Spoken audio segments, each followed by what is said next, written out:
everyone, welcome back to our channel Fight for Your Dreams. So let's fight with me. I am Amandeep. As you know, NCERT class 6 की history हम cover कर रहे हैं, तो I hope आपको पीछे वाले सभी चैप्टर अच्छे से समझ आ गए होंगे। आज हम चैप्टर नंबर 9 पे पहुंच गए हैं, व्यापारी, राजा और तीर्थयात्री। तो काफ़ी अच्छा और इंटरेस्टिंग टॉपिक है, आपको पढ़ने में काफ़ी मज़ा आएगा। तो समझते हैं, और स्टार्ट करने से पहले एक रिक्वेस्ट है छोटी सी, काइंडली आप सब्सक्राइब कर लें चैनल को और लाइक कर दें। ठीक है, आपके लाइक करने और सब्सक्राइब करने से मुझे भी मोटिवेशन मिलता है, तो मोटिवेशन से ही मैं और अच्छे से अच्छा वीडियो बना सकूँगी और आप तक जितनी मेरे पास नॉलेज है उससे ज़्यादा नॉलेज दे पाने की कोशिश करूँगी। तो स्टार्ट करते हैं। बाजार में घूमती जगनी जगनी अपने गांव के मेले की आस लगाए बैठी थी। स्टील के चमकदार बर्तन, रंग बिरंगी प्लास्टिक की बाल्टियाँ, शौक, रंगों के फूलों के प्रिंट वाले कपड़े, चाबी से चलने वाले मज़ेदार खिलौने और उसे बहुत अच्छे लगते थे।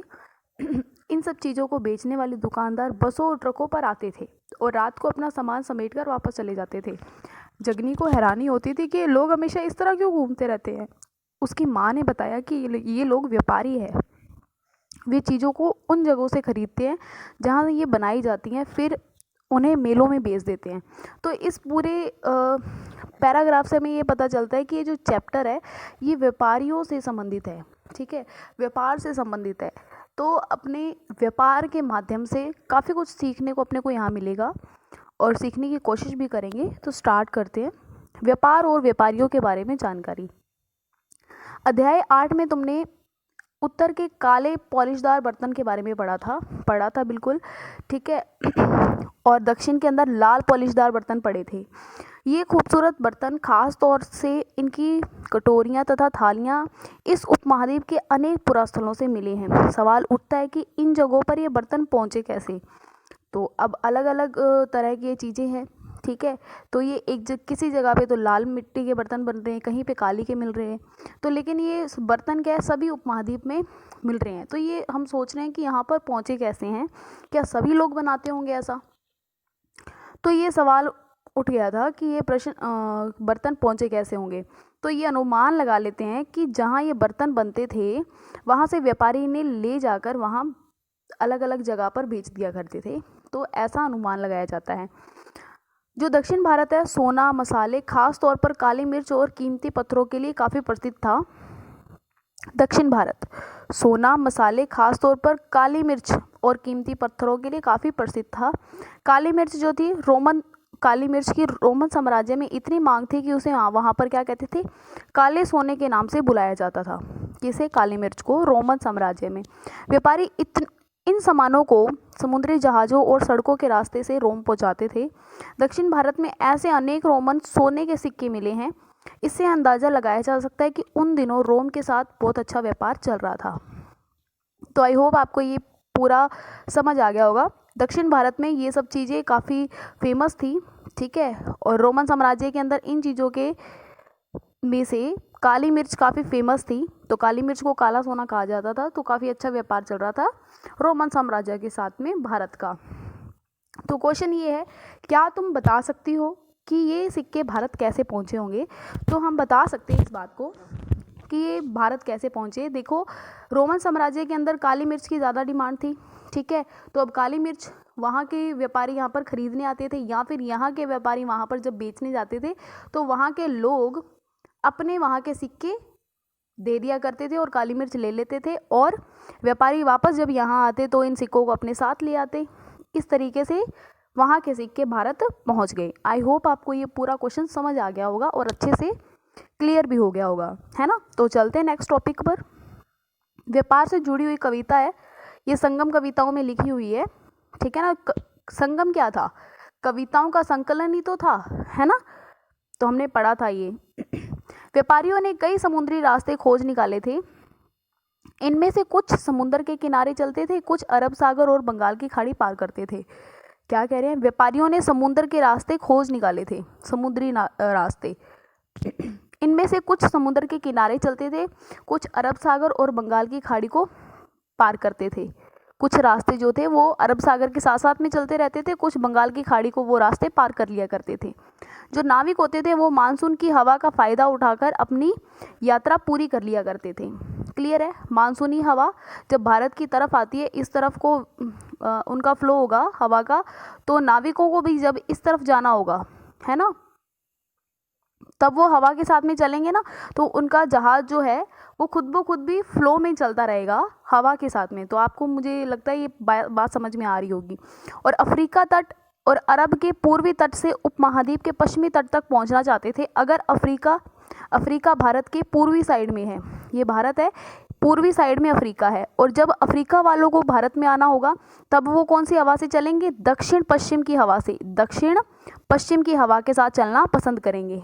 आई होप आपको ये पूरा पॉइंट समझ आया होगा। ये थोड़ा जियोग्राफिकल क्वेश्चन है, पॉइंट है। जब भारत के बंगाल वाली खाड़ी की तरफ ये आएंगे तब ये मानसूनी हवा की तरफ चलेंगे। ठीक है, मानसूनी हवा जो भारत की तरफ आती है उस हवा की बात कर रहे हैं। ठीक है, और जब अफ्रीका वालों को उपमहाद्वीप में आना होगा तब वो दक्षिण से चलने वाली मानसूनी हवा और पश्चिम से चलने वाली मानसूनी हवा के साथ चलना पसंद करेंगे। ठीक है, ताकि उनका फ्लो बना रहे। अगर हवा विपरीत होगी, हवा अगर वो इस तरफ रहे हैं और हवा इस तरफ की चल रही है तो उनको क्या होगी? परेशानी होगी ना।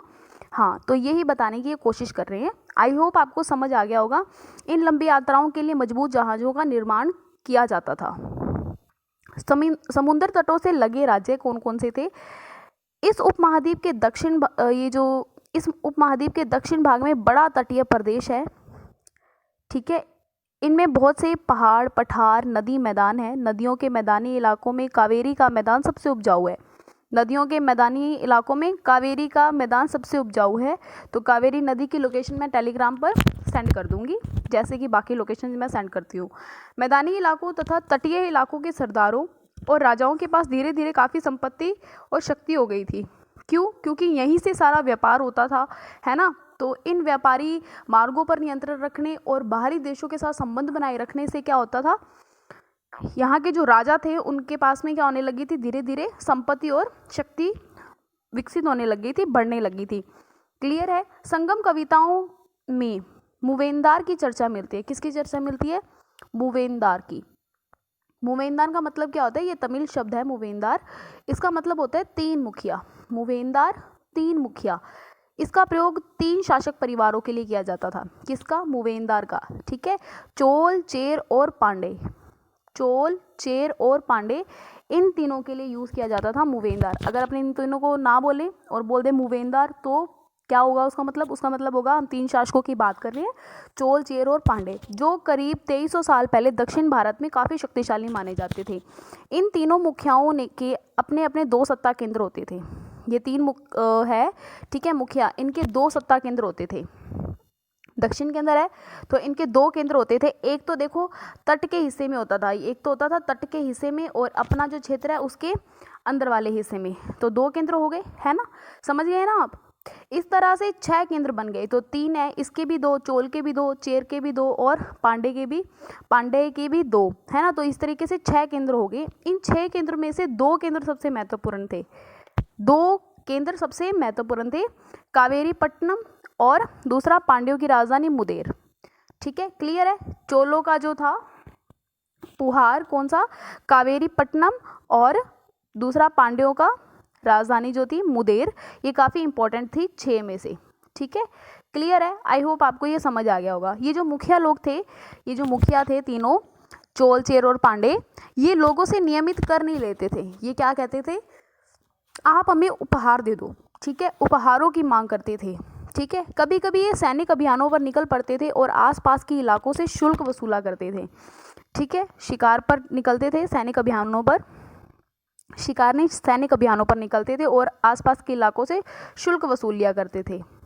ठीक है, इनमें से कुछ धन तो वो अपने पास रख लिया करते थे। ये शुल्क जो है वो नजराने से अलग है। नजराना जो था वो तो अपनी मर्जी से देना होता था।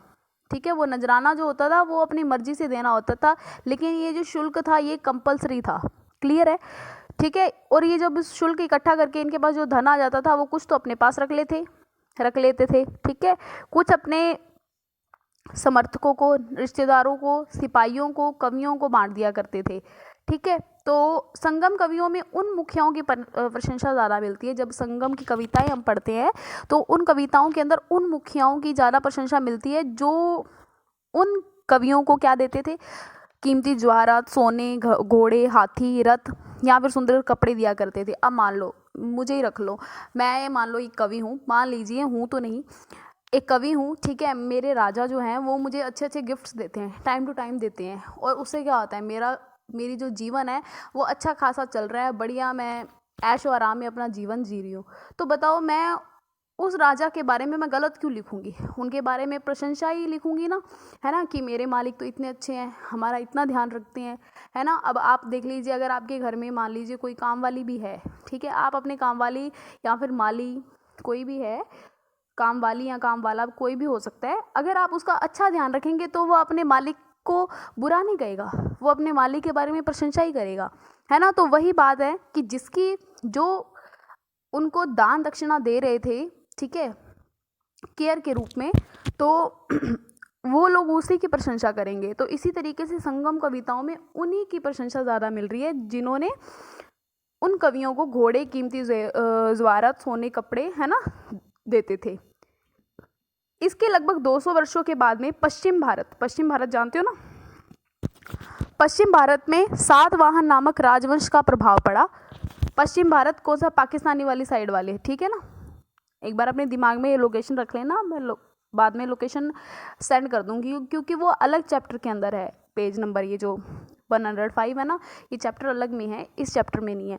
सातवाहनों का जो सबसे प्रमुख जो राजा था वो था सतकर्णी। कौन था, सतकर्णी। सतकर्णी की माँ का नाम था गोमती। कौन, क्या नाम था, गोमती। गोमती पुत्र श्री सतकर्णी था। सातवाहनों का सबसे प्रमुख राजा गोमती पुत्र सातकर्णी था। क्लियर है, सातवाहनों का।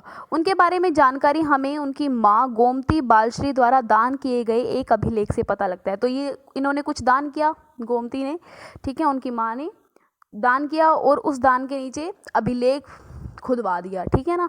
तो उससे पता चलता है हमें उनके बेटे सातकर्णी के बारे में। और वह और अन्य सातवाहन शासक दक्षिण पथ के स्वामी कहे जाते थे। क्या कहे जाते थे, दक्षिण पथ के स्वामी। दक्षिण के नहीं, दक्षिण पथ के, यानी जो दक्षिण के अंदर जो रास्ता जाता था, दक्षिण की तरफ जो रास्ता जाता था, उस रास्ते के स्वामी थे। दक्षिण पथ के स्वामी थे कौन, सातवाहन। क्लियर है, सातवाहन जो थे दक्षिण पथ के स्वामी कहे जाते थे। पूरे दक्षिण क्षेत्र के लिए यही नाम प्रचलित था, पूरे दक्षिण क्षेत्र के लिए यही नाम प्रचलित था। श्री सातकर्णी ने पूर्वी, देखिए, पूर्वी, पश्चिमी और दक्षिणी तटों पर, तटों की बात करें, तटों पर अपनी सेनाएं भेजी थी। किसने, सातकर्णी ने। किसका बेटा था, गोमती बली का, है ना, बलश्री का। तो क्या तुम बता सकते हो कि श्री सातकर्णी तटों पर नियंत्रण क्यों करना चाहता था? तो ये जैसे हमने पहले पढ़ा, जो तटों के किनारे जो राजा थे वो शक्तिशाली थे। देखो, बाहरी विदेशी, जो भारत के विदेशी व्यापार और बाहरी देशों के साथ में संबंध बनाने के लिए और उन रास्तों पर कंट्रोल करने के लिए उन्होंने सेना भेजी होगी, जिससे क्या होंगे, वो आगे चलकर अधिक संपत्ति वाले हो जाएंगे, है ना, और अधिक शक्तिशाली हो जाएंगे। तो इसी वे से उन्होंने सेना भेजी होगी। क्लियर है ना, समझ आ गया आपको। रेशम मार्ग की कहानी, तो ये रेशम के बारे में आप जानते होंगे, चाइना का है। तो कीमती, चमकीले और चिकनी मुलायम बनावट की वजह से रेशमी कपड़े अधिकांश समाज में मूल्यवान माने जाते हैं। रेशमी कपड़ा तैयार करने में एक जटिल प्रक्रिया लगती है, ये तो हमें पता ही है ना, कि रेशम का कीड़ा जो कुक्कुट होता है उससे निकालते हैं। रेशम के कीड़े से कच्चा रेशम निकालकर सूत कताई होती है, फिर उससे कपड़ा बुना जाता है। रेशम बनाने की तकनीक का आविष्कार सबसे पहले चीन ने करीब 7000 साल पहले किया था, लेकिन चीन ने इसे सब छुपाए रखा। इस तकनीक को उन्होंने हजारों सालों तक बाकी दुनिया से छुपाए रखा। पर चीन से पैदल, घोड़ों या ऊंट पर कुछ लोग आते जाते थे दूर दूर जगहों से, और अपने साथ में रेशमी कपड़ा भी लाया करते थे। अब जिस रास्ते से ये रेशमी कपड़ा लेकर आते जाते, तो उस रास्ते को बोल दिया इन्होंने रेशम मार्ग, यानी सिल्क रूट। क्लियर है, सिल्क रूट किसको बोलते हैं, जहाँ से लोग, यात्री जो थे, रेशम का कपड़ा लाते और लिए जाते थे, उस रास्ते को बोलते थे सिल्क रूट। तो कभी कभी चीन के शासक ईरान और पश्चिमी एशिया के शासकों को उपहार के तौर पर रेशमी कपड़े भेज देते थे। यहाँ से रेशम के बारे में जानकारी और भी पश्चिम की तरफ फैल गई। जब ये कपड़ा भेजेंगे ईरान की तरफ तो और भी पश्चिम की तरफ ये बात फैल जाएगी कि रेशम का कुछ कपड़ा होता है। तो करीब 2000 साल पहले रोम के शासकों और धनी लोगों के बीच रेशमी कपड़ा पहनना एक फैशन बन गया था। इसकी कीमत बहुत ज़्यादा होती थी क्योंकि चीन से लाने में दुर्गम पहाड़ियों क्योंकि चीन से इसे लाने में दुर्गम पहाड़ी रेगिस्तानी रास्तों से होकर गुजरना पड़ता था। ठीक है, तो अब ये देखो यहाँ पर गाड़ियाँ थोड़ी ना चलेगी। अब पहाड़ी इलाकों और रेगिस्तानों में गाड़ियाँ मतलब कौन सी, बैलगाड़ियाँ वगैरह, है ना। अब वहाँ पे रेलगाड़ी तो अभी आई नहीं है। यही नहीं कि रास्ते के आसपास रहने वाले जो व्यापारी होते थे और लोग होते थे वो व्यापारियों से यात्रा शुल्क भी मांगा करते थे, तो फिर काफ़ी महंगा पड़ जाएगा ये। तो कुछ शासकों, ये सिल्क रूट की लोकेशन मैं भेज दूंगी, ठीक है। कुछ शासकों इसके बड़े बड़े हिस्सों पर अपना नियंत्रण करना चाहते थे सिल्क रूट पर, ठीक है ना। कुछ शासक जो थे वो सिल्क रूट के बड़े बड़े हिस्सों पर अपना नियंत्रण करना चाहते थे क्योंकि इस रास्ते पर यात्रा कर रहे व्यापारियों से उन्हें कर, शुल्क और तोहफे के जरिए लाभ मिलता था। इसके बदले ये शासक इन व्यापारियों को अपने राज्यों से गुजरते वक्त लुटेरों से आक्रमण से सुरक्षा करते थे। अब रास्ते से जाएंगे लुटेरे, अगर सब कुछ छीन के ले गए तो बस इनका तो हो गया भला, है ना। तो इससे अच्छा तो क्या करें, वो वहाँ के शासकों को क्या दे दे, कर और शुल्क दे दे, जिससे क्या हो जाए, उनके काम की, उनके सामान की सेफ्टी हो जाए। सिल्क रूट पर नियंत्रण रखने वाले शासकों में सबसे प्रसिद्ध कौन थे? कुषाण थे। अब बहुत बड़े बड़े शासक चाहते थे कि हम सिल्क रूट पर क्या करें, कंट्रोल करें। तो सबसे ज़्यादा प्रसिद्ध कौन हुए? प्रसिद्ध हुए कुषाण। लगभग 2000 साल पहले मध्य एशिया तथा पश्चिम और उत्तर भारत पर इनका शासन था। भारत की बात करें, भारत की हैं ये कुषाण, है ना। समझ गए ना आप इस बात को?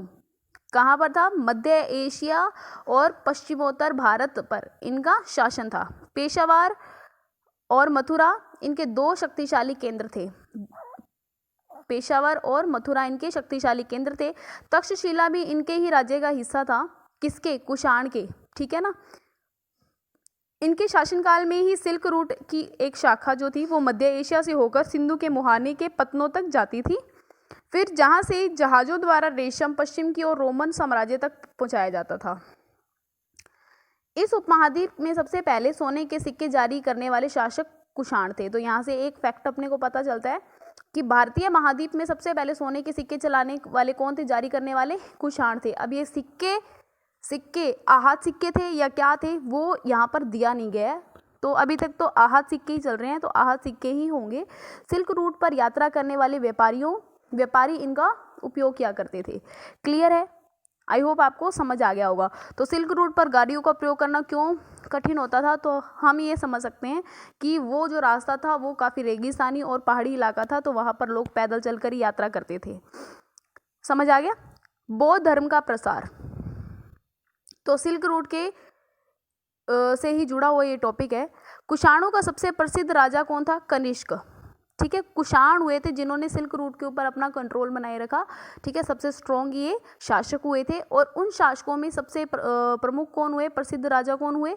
वो हुए कनिष्क, ठीक है, कनिष्क। उसने करीब 1900 साल पहले शासन किया था। उसने एक बौद्ध परिषद का गठन किया, ठीक है, बौद्ध परिषद का गठन किया। किसने? कनिष्क ने, जिसमें एकत्रित होकर विद्वान महत्वपूर्ण विषयों पर चर्चा किया करते थे। किसमें? बौद्ध परिषद में, ठीक है। बुद्ध की जीवनी, बुद्ध चरित। बुद्ध चरित क्या है? बुद्ध की जीवनी, जो महात्मा बुद्ध है उनके जीवन से जुड़ी हुई जो कहानियां हैं, जो कविताएं हैं या फिर कुछ घटनाएं हैं, उनको एक किताब के अंदर क्या कर दिया? संकलित कर दिया, जिसको बोल दिया बुद्ध चरित। क्लियर है? बुद्ध चरित बुद्ध की जीवनी है। किसने लिखी है? अश्वघोष ने लिखी है। किसने लिखी है? अश्वघोष ने। तो वो रहते कहाँ थे? कनिष्क के दरबार में रहते थे। क्लियर है? अश्वघोष जिसने बुद्ध की जीवनी, बुद्ध चरित की रचना की, वो कनिष्क के दरबार में ही रहते थे। अश्वघोष तथा अन्य बौद्ध विद्वानों ने अब संस्कृत में लिखना भी शुरू कर दिया था। क्लियर है? संस्कृत में लिखना भी स्टार्ट कर दिया था। पहले कौन सी भाषा में लिख रहे थे? प्राकृत भाषा में। क्लियर है? इस समय बौद्ध धर्म की एक नई धारा महायान का विकास हो गया। इसकी दो मुख्य विशेषताएं थी महायान की। पहले क्या करते थे? मूर्तियों में बुद्ध की उपस्थिति सिर्फ कुछ संकेतों के माध्यम से दर्शाई जाती थी कि यहाँ पर बुद्ध थे।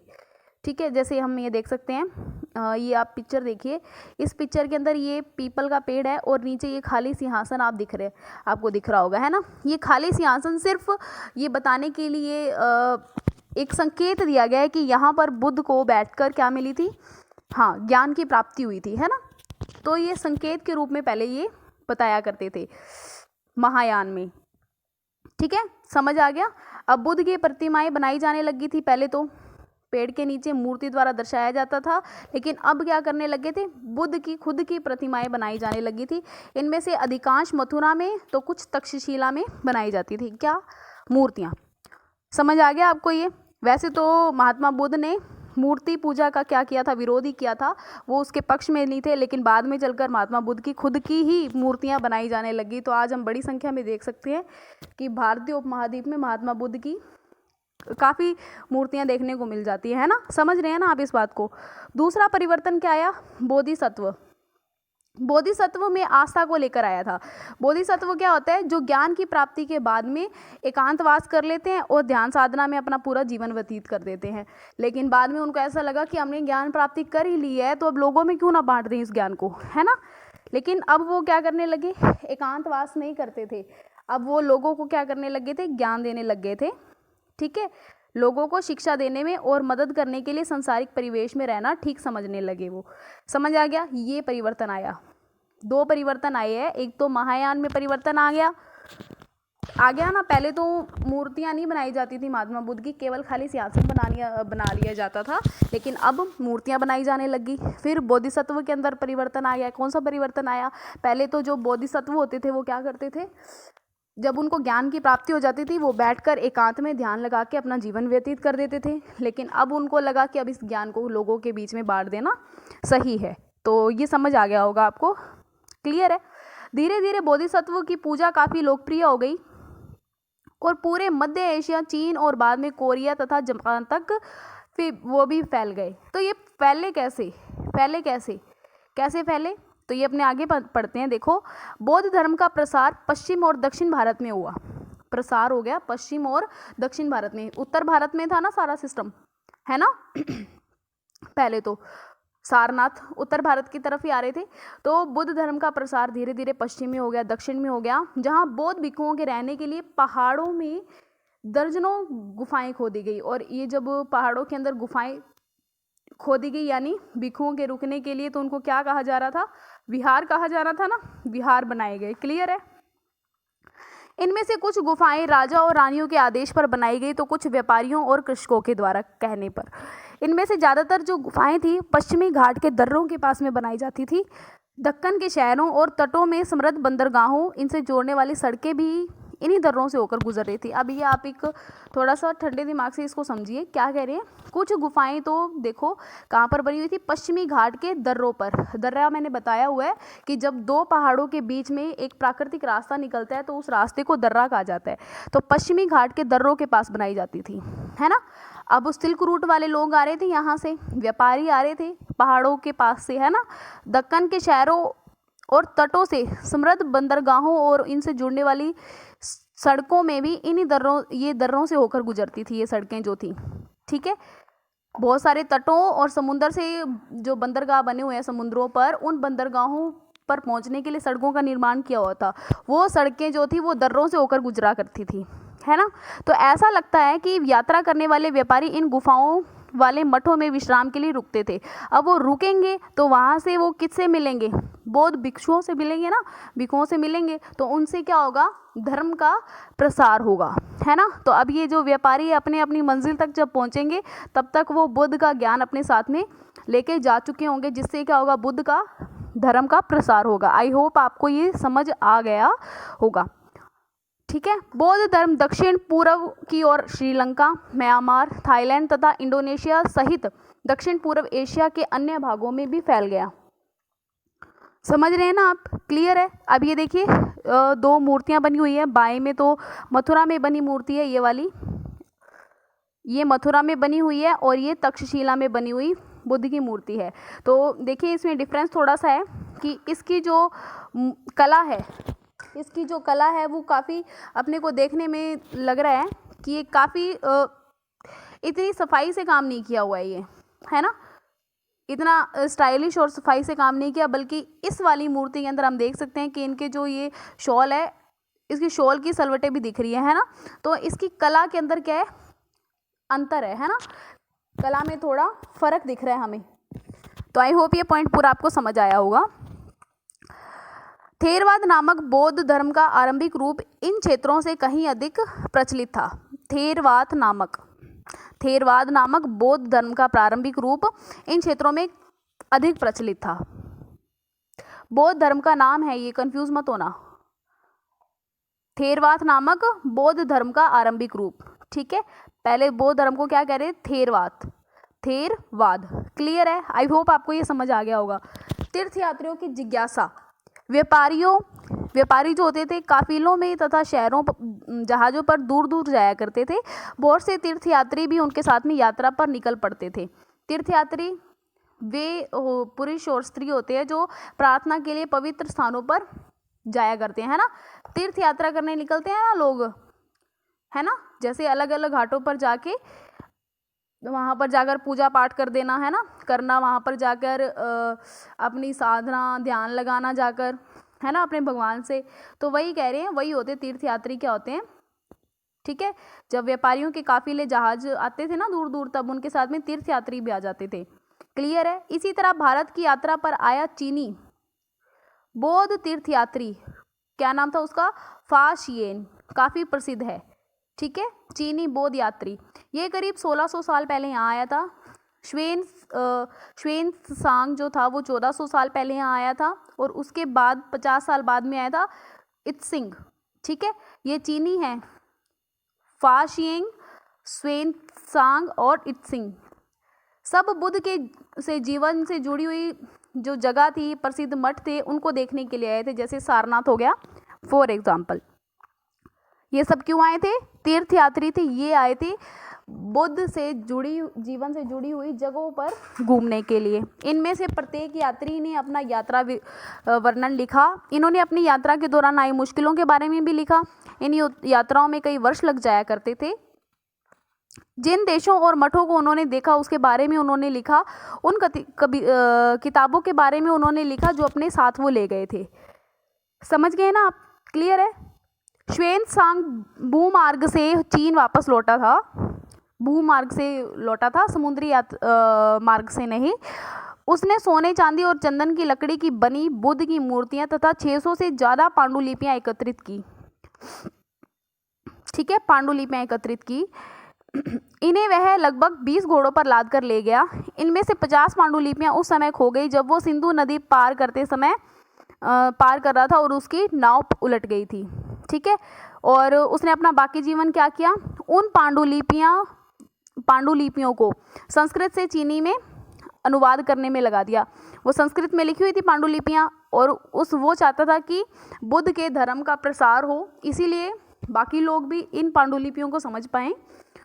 तो उसने क्या किया कि यहाँ की लैंग्वेज में कन्वर्ट कर दिया, संस्कृत से उसने चीनी के अंदर अनुवाद कर दिया। समझ आ गया आपको, क्लियर है।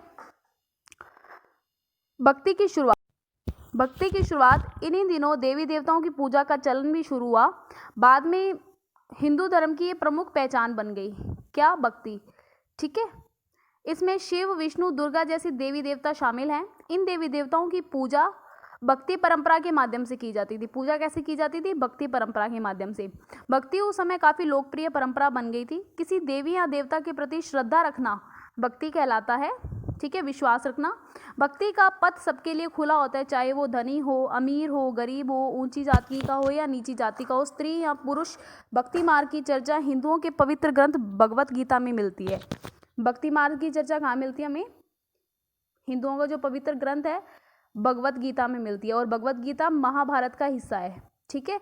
इसके अंदर हमें भक्ति मार्ग की चर्चा मिलती है। इसमें भगवान कृष्ण अपने भक्त और मित्र अर्जुन को सभी धर्मों को छोड़कर उनकी शरण में आने का उपदेश देते हैं। मतलब कि कृष्ण के प्रति अपनी श्रद्धा व्यक्त करने की बात वो करते हैं, क्योंकि केवल कृष्ण ही अर्जुन को सारी बुराइयों से मुक्ति दिला सकते हैं।